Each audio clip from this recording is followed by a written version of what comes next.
Hi friends, ప్రస్తుతం ఢిల్లీ పరిస్థితి అత్యంత దారుణంగా ఉంది. ఢిల్లీ మొత్తం కూడా పొల్యూషన్తో నిండిపోయింది. కొంతమంది ఎక్స్పర్ట్స్ తెలిపిన వివరాల ప్రకారం మనం ఒక్కరోజు ఢిల్లీలో ఉండి అక్కడి గాలి కనుక మనం పీల్చుకుంటే దాదాపు 25 నుండి 30 సిగరెట్లతో సమానం అంట. అయితే ఈ ఢిల్లీలో పొల్యూషన్కి గల అసలైన కారణం ఏంటి? ఈ ఢిల్లీ పొల్యూషన్ తగ్గించేందుకు అక్కడి ప్రభుత్వం చేపట్టిన చర్యలు ఏంటి? దీనివల్ల మనకు ఏమైనా ప్రాబ్లం ఉందా, అంటే నష్టాలు ఏమన్నా ఉన్నాయా, ఉంటే అవి ఎలాంటి నష్టాలు? ఈ పొల్యూషన్ వల్ల పుట్టబోయే పిల్లలకి ఏమైనా ప్రమాదం ఉందా? ఒకవేళ ఇదే పొల్యూషన్ మన హైదరాబాద్లో కనుక వస్తే మనం తీసుకోవాల్సిన జాగ్రత్తలు ఏంటి? సో ఈ టాపిక్స్ అన్నీ మనం ఈ వీడియోలో అయితే డిస్కస్ చేద్దాం ఫ్రెండ్స్. వీడియోని అయితే చాలా ఇన్ఫర్మేటివ్గా ఉంటుంది. వీడియోని తప్పకుండా లైక్ చేసి అండ్ మన ఛానల్ అయితే సబ్స్క్రైబ్ చేసుకోండి. సో ఇంకా లేట్ చేయకుండా మనం టాపిక్లోకి అయితే వెళ్ళిపోదాం. మన దేశ రాజధాని ఢిల్లీ ప్రస్తుతం వాయు కాలుష్య కూరల్లో చిక్కుకుంది. నిత్యం రద్దీగా ఉండే ఢిల్లీలో భారీ వాహనాల నుండి, ఫ్యాక్టరీల నుండి వెలువడే పొగ మరియు పొరుగు రాష్ట్రాల వ్యవసాయ పంట వ్యర్థాలు కాల్చడం వల్ల ఢిల్లీలో కాలుష్యం పెరగడానికి ముఖ్య కారణమవుతుంది.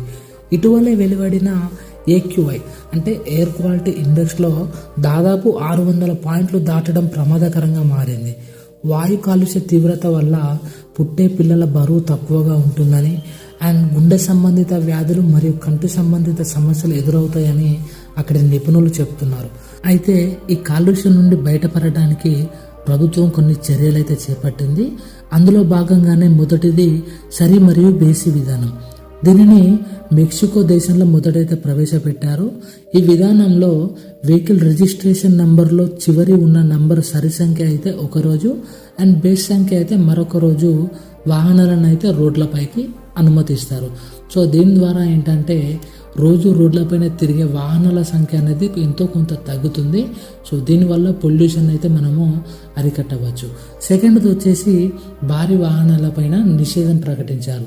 పెద్ద పెద్ద లారీల వంటివి, ట్రక్కుల వంటి వాహనాలపైన సిటీలో తిరగడానికి అనుమతి అయితే లేదు.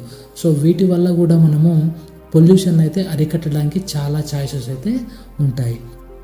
నెక్స్ట్ వచ్చి ప్రభుత్వం మరియు ప్రైవేటు కార్యాలయాల్లో కేవలం 50% సిబ్బంది మాత్రమే వర్క్ చేసే విధంగా అండ్ మిగతా 50% సిబ్బందిని వర్క్ ఫ్రమ్ హోమ్ చేసుకునే విధంగా సదుపాయం అయితే వీళ్ళు ఏర్పాటు చేశారు. సో దీనివల్ల కూడా మనము పొల్యూషన్ అయితే అరికట్టవచ్చు.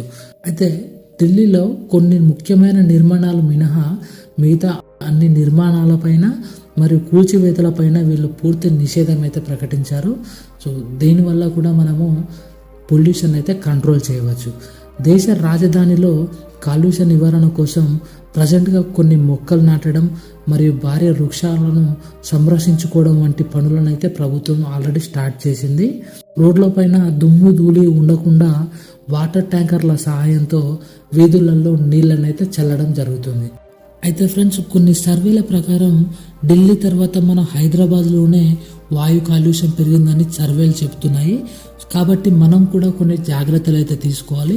సో అది ఎలాగంటే మనం తరచుగా వాడే వాహనాలపైన పొల్యూషన్ చెకప్ ఎప్పటికప్పుడు చెక్ చేసుకోవాలి అండ్ వీలైనంత చెట్లను నాటడం వంటివి చేయాలి. అండ్ నెక్స్ట్ వచ్చేసి చెట్లను నరకడం వంటివి మనం టోటల్గా క్లోజ్ చేస్తే మనం ఎంతో కొంత పొల్యూషన్ అయితే మనం అరికట్టవచ్చు.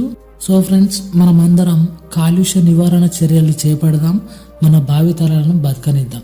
సో ఇది గైస్, వీడియో అయితే మీకు నచ్చిందని అనుకుంటున్నాను. నచ్చితే మాత్రం లైక్ చేయండి అండ్ మన ఛానల్ అయితే సబ్స్క్రైబ్ చేసుకోండి.